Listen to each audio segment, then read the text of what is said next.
Bab 503, Krisis. Di kota Tufeng, Mohan memimpin pasukan pemberontak menyerang kota dengan kekuatan penuh. Serangan ini telah berlangsung selama 3 hari 3 malam tanpa henti. Di bawah tembok kota, mayat sudah menumpuk hingga setinggi beberapa meter. Tanah beku belum mencair sepenuhnya, sehingga pemberontak menggunakan mayat kawan mereka sendiri untuk menimbun tanah. Meski begitu, pasukan pertahanan tetap bertahan dengan gigih. Beberapa kali pasukan pemberontak berhasil naik ke tembok kota, tetapi Hantur Kestan sendiri memimpin pasukannya untuk menghabisi mereka. Kedua belah pihak sudah sangat kelelahan, tetapi masih bertahan dengan sisa tenaga terakhir mereka. Hantur Kestan, yang berdiri di atas tembok kota, melihat pasukan pemberontak yang tak henti-hentinya menyerang gelombang demi gelombang. Dia juga sudah kelelahan, terengah-engah, dan hampir mencapai batas kemampuannya. Jika bukan karena adanya sekitar 20 kantong bubuk mesiu yang dilempar pada saat kritis, yang berhasil menewaskan banyak pemberontak, mungkin kota ini sudah jatuh ke tangan musuh. Melihat pasukan pemberontak kembali memanjat tembok, Hantur Kestan mengangkat pedangnya dan menebas kepala seorang pemberontak. Namun, semakin banyak pemberontak yang berhasil naik, dan pasukan pertahanan tidak mampu lagi menahan serbuan mereka.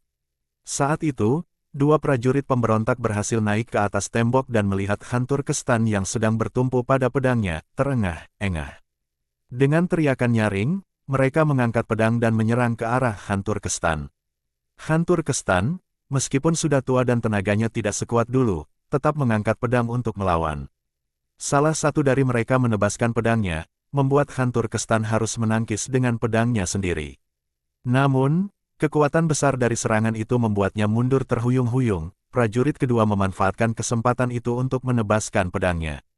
Matanya memancarkan aura keserakahan. Dia tahu bahwa jika berhasil membunuh Hantur Kestan, dia akan mendapatkan banyak harta dan jabatan tinggi. Namun, ketika pedang itu hampir mengenai kepala Hantur Kestan, terdengar suara desingan panah. Sebuah anak panah menancap pada tubuh prajurit pemberontak itu, diikuti dengan anak panah kedua yang menewaskan prajurit lainnya. 2 panah membunuh 2 prajurit pemberontak, menyelamatkan Hantur Kestan tepat pada waktunya. Hantur Kestan, masih terengah-engah, menoleh ke belakang. Dia melihat Cao Yao, putrinya, yang sedang berdiri dengan busur di tangan. Cao Yao sedang menarik busur lagi, siap untuk menembakkan panah. "Ayah, cepat turun dan istirahat sebentar," teriak Cao Yao dengan suara keras. Di belakang Cao Yao, banyak penduduk kota, termasuk prajurit yang terluka. Mereka berdiri siap membantu. Ada yang membawa pedang, sementara yang lainnya hanya memegang tongkat atau alat seadanya. Mereka semua bergegas maju seperti air bah, membantu para prajurit untuk melawan pasukan pemberontak yang berhasil naik ke tembok. Ada yang menuangkan air panas ke bawah, ada yang melemparkan batu atau bahkan perabotan seperti bangku ke arah pemberontak. Mereka menggunakan apa saja yang mereka miliki untuk menyerang pasukan pemberontak dengan seluruh kekuatan mereka. Dengan upaya bersama seluruh warga dan pasukan, para pemberontak akhirnya berhasil dipukul mundur dari tembok kota. Semangat mereka patah, sehingga mereka terpaksa mundur sambil membunyikan gong penanda penghentian serangan. Melihat usahanya yang hampir berhasil dihancurkan lagi, Mohan, pemimpin pasukan pemberontak, sangat marah hingga nyaris muntah darah. Dalam 3 hari pertempuran tanpa henti, dari 10.000 pasukan yang dibawanya, separuhnya telah gugur. Dari 6.000 lebih yang tersisa, banyak yang terluka dan kelelahan. Peralatan berat, seperti busur silang besar hampir habis digunakan. Tanpa jaminan keberhasilan, Mohan tidak berani membuang-buang sumber daya lagi. Tembok kota memang sudah retak oleh serangan panah besar, tetapi pintu gerbang yang telah diruntuhkan kini terhalang oleh tumpukan batu besar yang menyegel pintu dengan rapat. Pasukan pemberontak tetap tidak bisa menerobos masuk. "Beristirahatlah selama 1/4 jam. Aku akan memimpin serangan berikutnya," perintah Mohan dengan tegas. "Tidak mungkin, Tuan. Anda sudah terluka dalam serangan sebelumnya. Jika sesuatu terjadi pada Anda, maka semuanya akan hancur." Para perwira di sekitarnya segera menahan Mohan. Luka tebasan di lengan kiri Mohan, meskipun sudah dibalut, namun membuat lengannya tidak dapat digerakkan dengan baik. Keadaan ini membuat para kepala suku dari berbagai kian ketakutan. Mereka dengan tegas menolak Mohan memimpin serangan langsung lagi. "Aku tidak ikut pun tidak masalah, tapi semua pemimpin pasukan harus turun langsung untuk meningkatkan moral. Pasukan kita sudah hampir tidak sanggup bertahan. Bahkan penduduk kota itu sendiri turun membantu bertahan. Kita hanya perlu mencapai tembok kota untuk menang. Tidak ada waktu lagi untuk menunggu, kita harus segera menang, kata Mohan dengan nada dingin.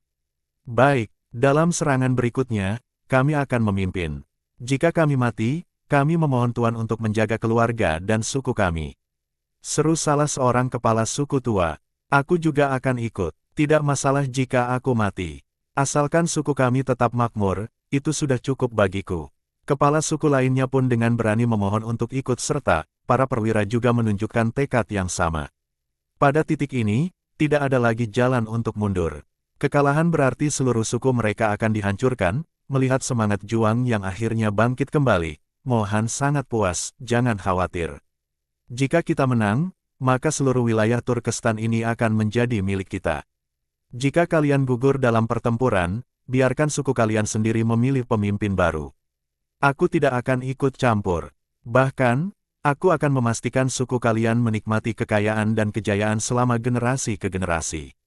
Mohan mengepalkan tangannya di depan dada, bersumpah dengan tegas di hadapan mereka. Di sisi kota, pasukan pertahanan terus membuang mayat-mayat pemberontak dari tembok. Mereka juga mendistribusikan senjata kepada para penduduk. Suasana menjadi semakin heroik, baik pria maupun wanita, tua maupun muda, semuanya turun ke medan perang untuk membantu mempertahankan kota dari serangan pemberontak. Mereka tahu bahwa ini adalah perjuangan hidup dan mati. Dari atas tembok kota, mereka melihat pasukan pemberontak di bawah mulai menyusun formasi lagi, bersiap untuk menyerang sekali lagi. Teriakan Mohan menggema, memberikan semangat baru kepada pasukannya. Pertempuran yang lebih besar lagi tampaknya akan segera dimulai. Han Turkestan, dengan napas tersengal-sengal, berkata dengan berat hati, Liu Yi, sepertinya kali ini kita benar-benar tidak bisa mempertahankan kota ini. Ketika pasukan pemberontak melancarkan serangan lagi, sudah tidak ada cara untuk menghentikan mereka lagi. Cepatlah, bawa sekelompok prajurit keluar melalui terowongan bawah tanah. Kamu harus bertahan hidup dan temukan suku kita. Tinggalkan wilayah Turkestan ini dan cari tempat lain untuk melanjutkan hidup. Turkestan Han memberikan pesan terakhirnya. Di sampingnya, Xiao Yao sudah menangis tanpa henti, air matanya membasahi wajah. Aku tidak akan pergi. Jika aku harus mati, aku ingin mati bersama ayah. Jawabnya dengan keras kepala. Kalau kau mati, bagaimana dengan anak yang ada di dalam kandunganmu? Siapa yang akan membalaskan dendam untuk suku kita? Mohan telah mengerahkan seluruh pasukannya untuk menyerang kota ini. Pertahanan di luar sudah melemah, jika kamu berhasil melarikan diri, dengan kemampuanmu, aku percaya kamu bisa mengumpulkan kekuatan baru. Kamu bisa merebut Turkestan kembali dan membunuh Mohan untuk membalaskan dendam kita. Teriak Han Turkestan dengan suara lantang, Xiao Yao menggigit bibirnya, air matanya mengalir lebih deras. Bagaimana kalau kita pergi bersama, ayah? Tanyanya memohon. Tidak, prajurit dan rakyat kita sedang berjuang sampai titik darah penghabisan. Sebagai seorang Han, aku tidak akan pernah meninggalkan mereka dan melarikan diri sendiri. Cepatlah pergi, jangan buang waktu lagi. Jika pemberontak melancarkan serangan berikutnya, kamu tidak akan punya kesempatan untuk melarikan diri lagi. Kata Turkestan Han dengan putus asa. Jika bukan karena Xiao Yao sedang hamil, mungkin dia akan memaksanya pergi dengan tangannya sendiri. Xiao Yao menggertakkan gigi, menahan rasa sakit di hatinya. Demi melindungi anak dalam kandungannya, dia akhirnya memutuskan untuk pergi. Saat itu, dari kejauhan, lebih dari 10.000 pasukan kavaleri datang dengan kondisi compang camping, melarikan diri dalam keadaan panik melihat tambahan pasukan pemberontak yang datang. Hati Turkestan Han tenggelam lebih dalam. Dia kehilangan semua harapan untuk mempertahankan kota ini. Namun, ketika pasukan itu mendekat, ternyata mereka adalah sisa pasukan penjaga ibu kota kerajaan Turkestan yang telah kalah dan melarikan diri. Seorang prajurit yang kelelahan berlutut di depan Mohan, Tuan Mohan. Ada kabar buruk, pasukan Kekaisaran Daxia telah merebut ibu kota kerajaan kita. Mendengar hal ini, ekspresi wajah Mohan berubah drastis. Kekhawatiran yang terpendam kini menjadi kenyataan. Namun, di hadapan pasukannya, dia tidak menunjukkan kelemahannya. Dia segera memberi perintah untuk mempercepat serangan dan menyelesaikan pengepungan kota, berharap dapat mengamankan kemenangan di sini sebelum menghadapi ancaman yang lebih besar. Bab 504. Konfrontasi. Saat ini Mohan hendak memimpin pasukan untuk menyerang, tiba-tiba terdengar kabar yang mengejutkan itu. Berita itu membuatnya hampir muntah darah di tempat karena marah. ia langsung menarik kerah pakaian salah satu jenderal di hadapannya dan berteriak, "Apa yang kamu katakan? Ulangi sekali lagi." Jenderal penjaga kota itu buru-buru menjelaskan, "Tuan, pasukan kavaleri Daxia sangat tangguh. Mereka menggunakan meriam dan bahan peledak. Awalnya kami mengirim lebih dari 10.000 prajurit untuk menahan mereka, tetapi dalam waktu kurang dari 1/4 jam, hampir semuanya hancur. Kami juga tidak mampu mempertahankan gerbang kota." Tidak lama kemudian, mereka berhasil menerobosnya. Mendengar hal ini, Mohan yang dipenuhi amarah menendang sang jenderal hingga terjatuh ke tanah. "Dasar tidak berguna, aku memberimu 30.000 pasukan, tapi kamu bahkan tidak bisa mempertahankan satu kota. Apa gunanya kamu bagiku? Pasukan Daxia sudah pernah menggunakan bahan peledak sebelumnya, dan aku sudah memperingatkan kalian untuk tidak melawan mereka secara langsung. Aku sudah memerintahkan kalian untuk fokus bertahan.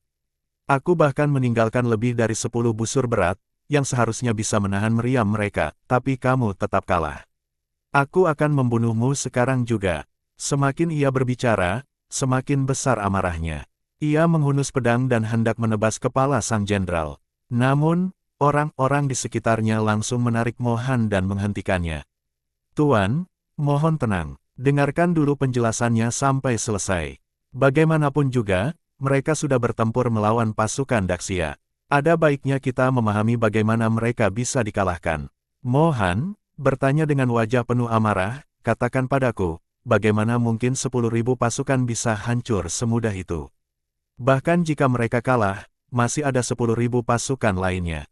Kenapa kalian tidak bisa mempertahankan satu kota?" Sang jenderal menjelaskan, "Kini pasukan Daxia sudah jauh lebih tangguh.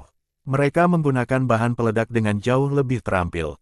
Dalam satu serangan cepat, seluruh pasukan kavaleri kita dihancurkan." Setelah mendengar ini, aku segera memerintahkan pasukan untuk mundur dan bertahan, namun, mereka menggunakan baju zirah dan perisai besar untuk menciptakan pertahanan yang bahkan mampu menahan busur berat kita. Ketika meriam mereka berhasil mendekat, kami tidak mampu bertahan lagi. Aku sempat memerintahkan untuk memblokir gerbang kota dengan batu, tetapi tetap saja kami terlambat. Mereka menghancurkannya dengan meriam, bahkan ketika bertarung di dalam kota, kami juga bukan tandingan mereka. Tuan, kita harus segera mencari cara. Setelah menjarah ibu kota, pasukan Daxia pasti akan melanjutkan serangan mereka ke sini." Mendengar penjelasan itu, kemarahan Mohan semakin memuncak. Ia berpikir bahwa semua perintah sebelumnya telah disampaikan dengan jelas, tetapi jenderal ini tidak mengikuti satu pun dari instruksinya. Tidak heran jika mereka benar-benar tidak mampu melawan pasukan Daxia. Dalam amarahnya, ia mencabut pedang dan menebas sang jenderal hingga tewas. Kemudian, ia menatap pasukannya dengan wajah penuh amarah.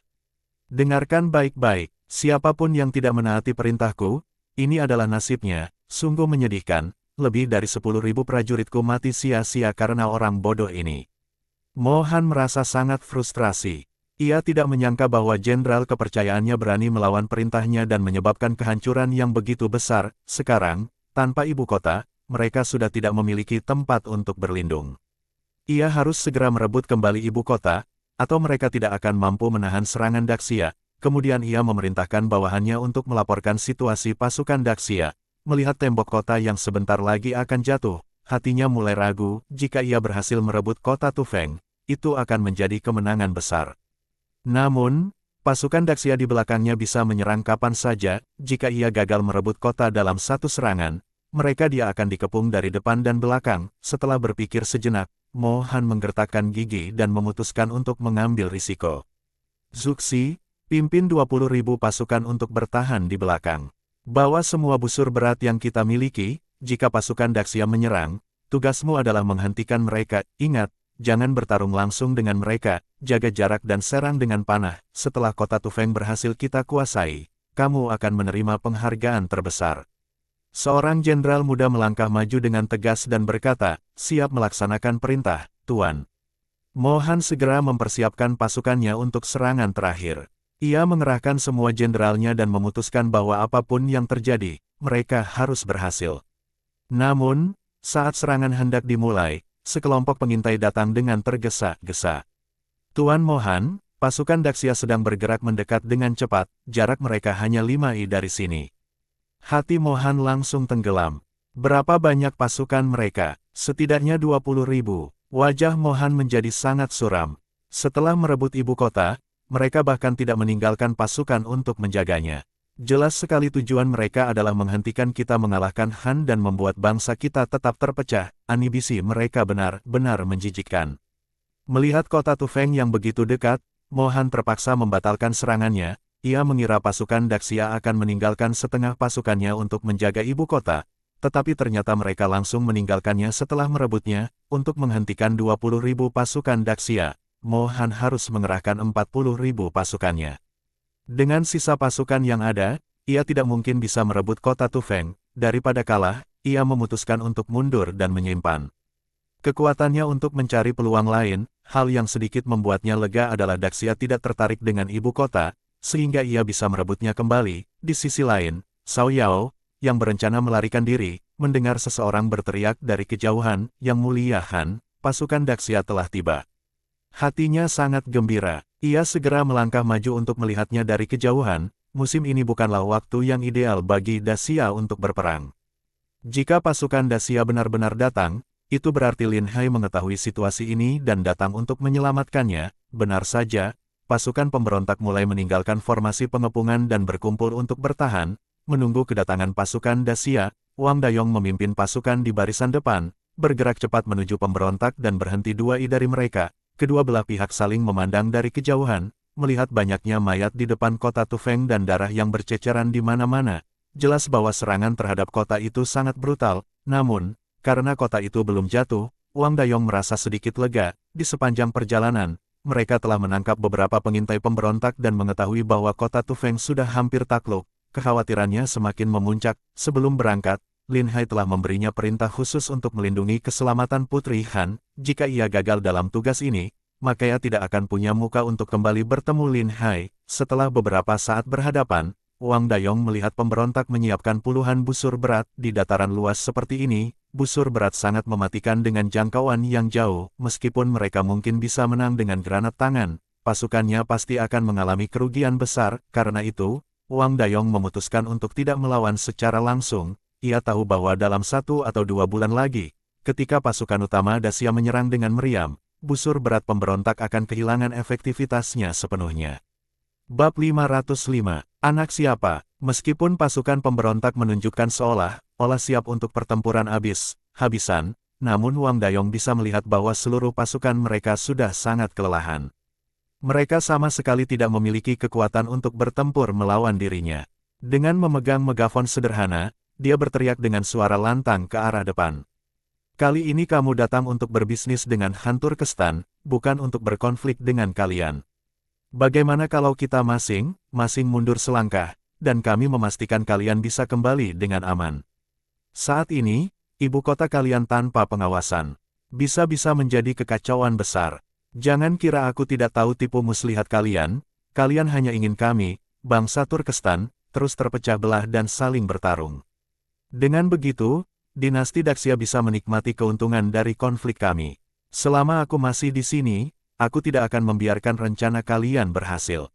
Mata Mohan memancarkan kemarahan. "Haha, ini yang disebut roda kehidupan berputar. Dulu ketika kekuatan dinasti Daxia lemah, bukankah kami sering diserang oleh kalian, bangsa Turkestan? Sekarang, kami hanya ingin mengambil sedikit keuntungan sebagai balasannya."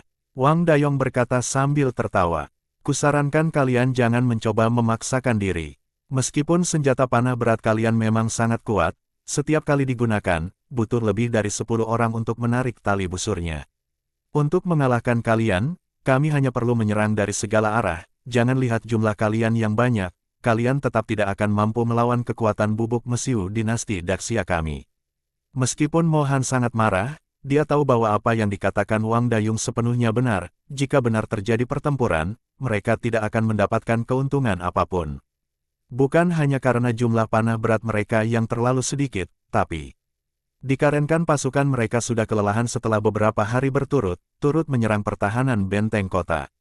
Mereka hanya tinggal sisa kekuatan terakhir saja. Jika tetap bertempur, maka tidak akan ada peluang kemenangan sama sekali.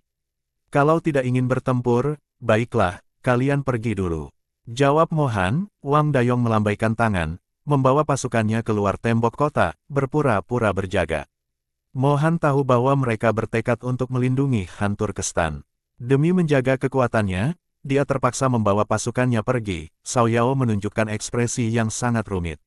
Dia tidak menyangka bahwa suatu hari dia harus dilindungi oleh dinasti Daxia. Selama bertahun-tahun, dia hanya berpikir untuk mengalahkan Daxia, namun hasilnya justru seperti ini.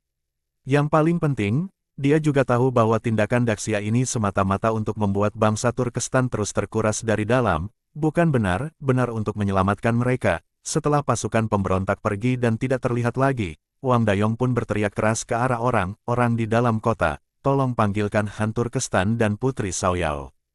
Han Turkestan berdiri di tepi tembok kota, menjawab dengan lantang, "Aku, Sang Han, ada di sini. Apa yang ingin kamu katakan? Jangan kira karena kalian mengusir Mohan, aku akan berterima kasih pada kalian. Aku sangat tahu apa yang kalian inginkan, jangan harap aku akan mengucapkan terima kasih pada kalian. Aku rasa kamu sudah salah paham. Kami datang bukan untuk menyelamatkan kalian. Kalau kalian kalah, produk kami akan kehilangan pembelinya. Aku lihat kalian mengalami banyak kerugian kali ini dan pasti membutuhkan banyak baju sirah dan senjata. Kebetulan kami membawa belerang. Apakah kalian ingin membelinya? Di perjalanan, kami juga menyita lebih dari 10.000 set baju sirah dan senjata. Jika kalian ingin membeli, kami bisa memberi harga murah." Wang Dayong berkata sambil tersenyum, wajah Han Turkestan memerah karena marah. Dia sadar bahwa mereka sengaja memanfaatkan kekalahan Turkestan untuk menjual belerang dan barang-barang ini. Kini dia baru menyadari bahwa semua ini sebenarnya adalah taktik dari dinasti Daxia untuk mencari keuntungan dari perang. Meskipun dia tahu akan strategi ini, namun dia tetap harus membeli barang-barang tersebut. Jika tidak, ketika Mohan memimpin pasukan pemberontak menyerang lagi, dia pasti akan kalah. Xiao Yao mendekat, menyapa Wang Dayong, "Jenderal Wang, lama tidak jumpa." Ketika Wang Dayong melihat bahwa Xiao Yao ternyata sedang mengandung, dia langsung tertegun. Setelah sadar, dia segera berkata, "Salam hormat, Putri Xiao Yao. Tidak kusangka, dalam waktu kurang dari 1 tahun, Jenderal Wang yang dulu hanya seorang pengawal, kini sudah menjadi panglima besar yang memimpin pasukan. Sedangkan aku, sang putri, harus mengalami nasib seperti ini." Xiao Yao menghela napas panjang, penuh kesedihan. "Putri Xiao Yao, jangan putus asa, jika kalian bekerja sama dengan dinasti Daxia, aku yakin kalian pasti bisa mengalahkan pasukan pemberontak. Kali ini aku membawa 5 kereta bubuk mesiu untuk kalian, sangat cukup untuk digunakan." Tentu saja Xiao Yao tidak mempercayai kata-katanya. Dengan senyum sinis, dia bertanya, "Apakah Jenderal Wang benar-benar tulus? Jika suatu hari kami berhasil mengalahkan pasukan pemberontak, apakah kalian akan datang untuk membantu mereka lagi? Urusan masa depan, kita bicarakan nanti. Aku hanya mengikuti perintah dari istana untuk datang berbisnis dengan kalian, jadi, apakah kalian ingin membeli barang-barang ini? Jika mau, mari segera selesaikan transaksi, agar aku bisa melapor kembali ke istana." Xiao Yao mengatupkan bibirnya, lalu berkata setelah beberapa saat, "Kami sudah sampai pada kondisi seperti ini, tidak punya uang untuk membeli bubuk mesiu dan senjata kalian. Kalian tinggalkan saja barang-barang itu di sini, kami tidak punya uang untuk membayar." Wang Dayong mengernyitkan alisnya. "Apakah Putri Xiao Yao ingin merampok?" Harga bubuk mesiu yang kami beli dari kalian sebelumnya sudah lebih dari 10 kali lipat. Kami sudah kehabisan uang. Kamu bisa kembali dan sampaikan pada Lin Hai, katakan saja aku yang memintanya. Jika kamu tidak mau meninggalkan bubuk mesiu dan senjata, silakan pergi saja, biarkan pasukan pemberontak membantai kami." Hal ini membuat Wang Dayong serba salah. Xiao Yao sudah melihat semua rencananya. Dia bersikeras tidak membayar namun tetap meminta agar bubuk mesiu dan senjata ditinggalkan. Jika dia tidak meninggalkan barang-barang itu, pasti pasukan Turkestan tidak akan mampu menahan serangan pemberontak berikutnya. Jika tugas dari Lin Hai ini tidak selesai, maka dia akan berada dalam masalah besar. Namun, jika barang-barang itu diberikan secara cuma-cuma, maka mereka akan kehilangan puluhan ribu tael perak. Han Turkestan merasa ketakutan. Meskipun dia tahu ini adalah taktik dari dinasti Daxia, prioritas utamanya saat ini adalah bertahan hidup. Jika mereka tidak membeli bubuk mesiu, bagaimana mungkin mereka bisa melawan pasukan pemberontak? Dengan suara pelan, dia berkata, "Bubuk mesiu harus kita ambil, kita bisa bernegosiasi soal harga. Jangan sampai membuat mereka marah sehingga mereka tidak mau berdagang dengan kita. Jangan khawatir, ayah. Dinasti Daxia tidak ingin kita kalah terlalu cepat. Mereka melakukan ini agar kita terus terkuras dari dalam, jadi meskipun kita tidak membayar, mereka pasti tetap akan meninggalkan bubuk mesiu dan senjata itu. Kali ini kita sudah kehilangan banyak hal, uang yang kita miliki harus digunakan untuk membantu rakyat. Cao Yao berkata dengan penuh keyakinan. Hantur Kestan mengangguk, tapi jangan sampai membuat mereka marah. Bubuk mesiu ini harus kita dapatkan. Cao Yao tidak menjawab, dia hanya mengatupkan bibirnya. Ketika dia melihat bahwa jenderal yang datang adalah Wang Dayong, dia tahu bahwa Lin Hai pasti sudah memberikan instruksi khusus. Tidak mungkin dinasti Daxia membiarkan mereka dibantai oleh pasukan pemberontak. Apalagi Wang Dayong sudah melihat bahwa dirinya sedang mengandung, dia pasti tidak berani mengambil risiko. Sementara itu, Situ dan Liu Ergo, yang melihat bahwa Cao Yao sedang hamil, langsung berbisik-bisik. Liu Ergo bertanya, Cao Yao hamil, apakah mungkin itu anak dari tuan kita? Kalau dihitung waktunya, kemungkinan besar itu benar. Situ mengangguk berkali-kali.